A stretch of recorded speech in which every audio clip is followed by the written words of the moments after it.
Nagsimula po ako bilang alalay ni Ate Christy Fermin noong 1986. Taga-bitbit ng bag niya, ng tubig niya, ng blazer niya, at naging fan po ako ni Aga Mulak.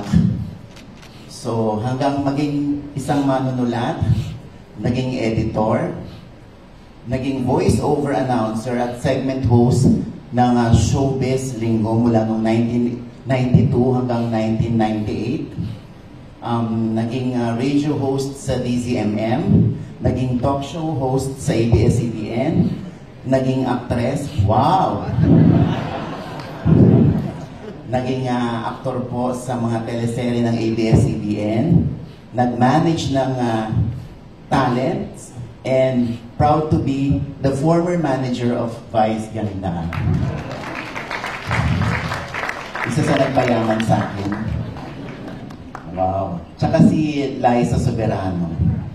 So, naging vlogger din po ako, YouTuber, at ngayon ay tinatry po nating maging movie producer via the movie How to Get Away from My Toxic Family, na showing na po July 13. Nag-vlog pa, di ba? Okay. So, at syempre, proud father din po ako ng 5 daughters, and they are all girls. And na-realize ko po na ang dami ko na palang dinaanan at pinagdaanan, at gusto ko pong pasalamatan ang naging tulay para sumakses ang isang Mama Ogs, sina Ate Christy Fermin, ang ABS-CBN, si Tita Cory Vidanes, at sa mga kapwa ko manunulat, at mga artisang kaibigan, at ganun din sa mga nakaaway ko, sumama ang loob sa akin. Sorry. Maraming salamat po. Bahagi po yan ng aming trabaho bilang manunulat vlogger, yung mga sumasama ang loob sa akin. Ang importante, hindi po sila pumapatay.